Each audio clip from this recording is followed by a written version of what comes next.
on an issue and we say, oh, I'm going to clear this, and you do your meditation and your affirmation, etc., and you say, that's over with. I've cleared that. It's done. I'll never have to deal with that again, thank God. But how do you know you've really cleared it if you don't test yourself? So you've got to realize that whatever problem you work on and say, that's it, I'm really clearing it, I'll never do it again, you've got to test yourself to find out if you've really done it. So you create it one more time to see how you're going to react. Now, what happens with many people is the problem comes up and they jump back to the old way of reacting. And then on top of that, they beat themselves up and say, oh, all this work I've done, and see, I haven't gotten anywhere. I'm right where I used to be. Thrash, thrash. And that many people do that. But what we have to realize is that it's not that. It's a little test to see how are we going to react to it. Are we going to go into our old pattern, or are we going to go into the affirmations that we have learned, the new statements and the new truths about ourselves that we've decided are going to be true for ourselves? So if you find yourself in a problem when you think you've cleared it totally, realize you're just giving yourself an opportunity to react to this problem in a new way. Because the moment you do that, it's going to disappear very quickly. I don't care whether it's a health problem or a finance problem or a relationship problem. You immediately go into your positive affirmations, whatever they may be for you, and know that, no, this isn't the truth for me, and it's only an issue that's something. Remember, every problem has a solution, and this is something I can deal with. All is well in my world. This is a temporary thing. I'm working through it, and you're not a bad person, ever.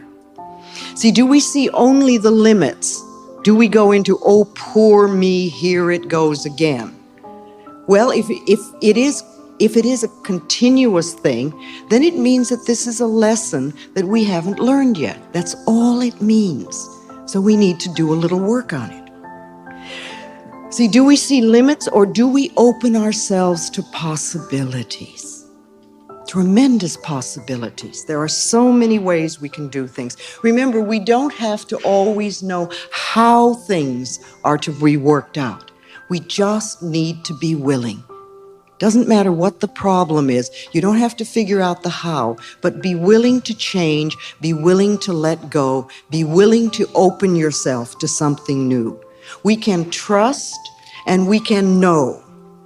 We can trust and know things like all is well, and everything is working out for the best. Everything is working out for the best. And stay with that. See, I think it's essential that we move away from our limited thinking or beliefs, or we're going to be left behind. It's time for us to develop a more cosmic view of life. The consciousness development movement now is happening now on a scale that it has never happened before. It's overtaking the informational development enormously. I saw a chart not so long ago that just fascinated me, and it was a graph that showed the development that has been going on since the beginning of recorded history. And there was this long stretch of the agricultural movement, where people just dug in the ground for their food, period. Then we had the industrial movement, and it came and the graph started to go up. And it went a certain way. And then somewhere, I think it's in about the 50s, we began what we call the informational thing. This is when computers and all the things that can communicate around the planet so quickly came along. And all of a sudden, the graph starts to do this. But at about the same time as that was happening, there's another thing that's beginning to happen. About 20 years now. And the graph is incredible because it's the consciousness raising movement, and it's going like this. Consciousness raising is going up at an incredible rate, and this is happening all over the planet. It's absolutely amazing. I do a lot of traveling. I go many, many places. And wherever I go, I see people that are studying, learning, fascinated with how their minds work and what they can do to begin to take control of their minds and of their life and their experiences. I've been to Australia, I've been to Jerusalem, I've been to London and Paris and Amsterdam. I've been all over the place. And everywhere I go, I meet large groups of people, and they're not coming just to hear me, but they already know this. So we're searching everywhere. We want to know how our minds work and what we can do to increase things. Religions used to keep us separate. In fact, they still do in many parts of the world, and Ireland is a good example of that. But the new levels of spirituality that are happening are beginning to connect us all. There are soul connections being made all over the planet. And we are always being connected with like-minded people. Remember, every time you think a thought, every time you say something, it goes out from you. And it connects with like-minded people who are doing the same thing. So every time you meditate, you are connecting with other people all over the planet that are meditating.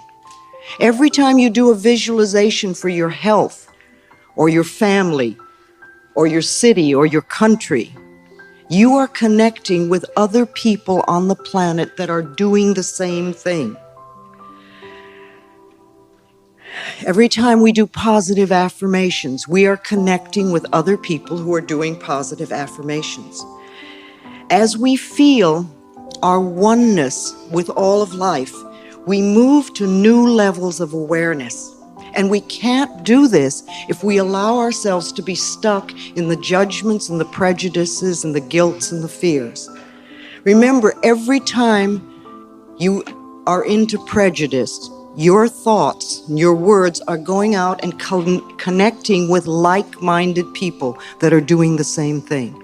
Every time you're judgmental, you connect with people who are doing that. Every time you're critical, you connect with other people that are doing that. And every time you get into guilt, you're also connecting with that. So who is it, what kind of like-minded people do we want to be connected with?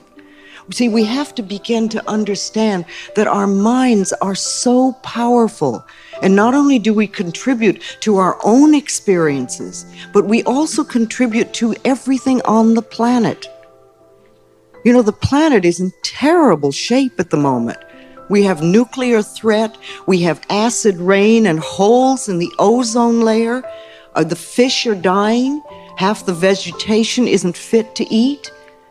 And then we complain.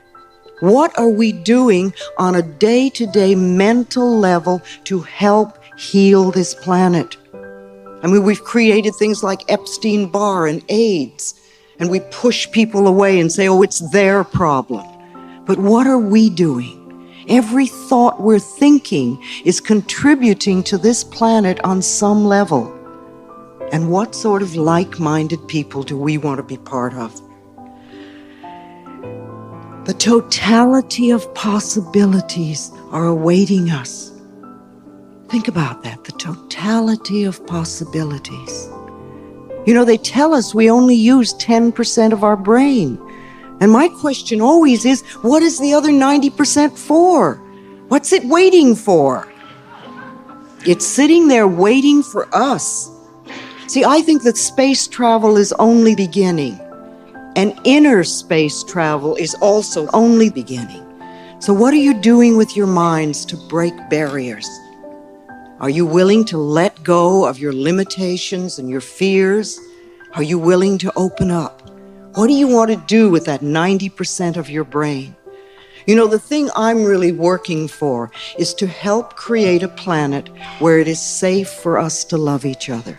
I mean, it sounds so simple, but it's true, where we can be loved and accepted exactly as we are, where we love and accept ourselves. But we're not going to find this from other people unless we're willing to give it to ourselves. And when we start doing that, When we can get to a point where most of the planet is practicing unconditional love, then we will get the other 90%. Because at the moment, if we had more powers, we would find more ways to torture and kill each other. We're not ready for it. Now, we're at a very, very difficult place on the planet right now, and we can contribute to the end of the planet, everything going down the drain, or we can contribute to the healing of the planet. Are you willing to forgive? Are you willing to practice that? Or do you want to hold on to that self-righteous stuff? See, it doesn't matter whether you're right or you're not right, because the person that you're really hurting is you. And if you're hurting, you're going to connect with other people on the planet that are hurting. And is that the sort of friends you want to have? See, one of the things I want everybody to have their act together, to feel healthy, to be filled with joy, to be loved, and to be prosperous. Think what a wonderful world that's going to be for me. And I think if we're more conscious of that what we're giving out is coming back to us, and think about the sort of world we want to live in, we'd be more willing to forgive, and we might be a little more willing to practice, to the best of our ability, unconditional love, which just means accepting other people as they are. Isn't that what you want?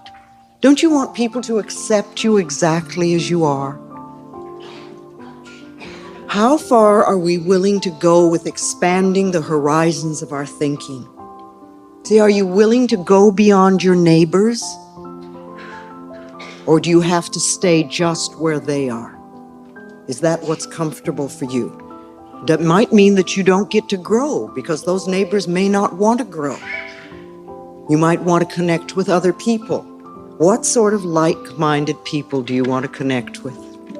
And how far will you stretch? How often do you go beyond your present limits? Do you stop at I can't? Or do you say to yourself, well, maybe this time I can? Just maybe this time I can.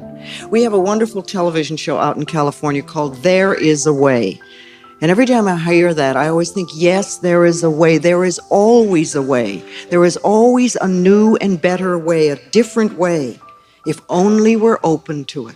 Virginia Satir, the wonderful family therapist, once did a study, and she discovered that there were over 250 different ways to wash dishes, depending on who was washing them and what the equipment was that was being used.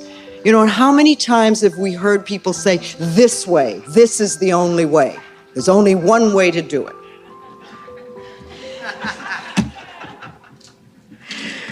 If we open ourselves to learning something new, then we can grow and we change.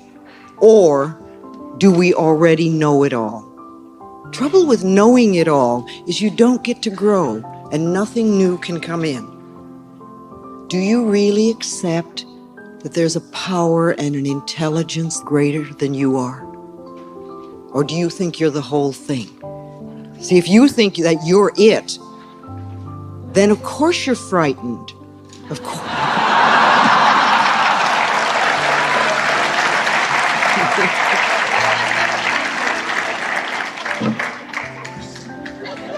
If I thought I had to run this whole world all by myself. But if you realize that there's a power and an intelligence in this universe, this world, that's far greater and brighter and smarter than you are, and is on your side, then you can move into that mental space where the totality of possibilities can operate. The tools that we use are our thoughts and our words. Every time you think, you're shaping your future. Now catch the thought you're thinking right now. Do you want that one to come back to you as an experience?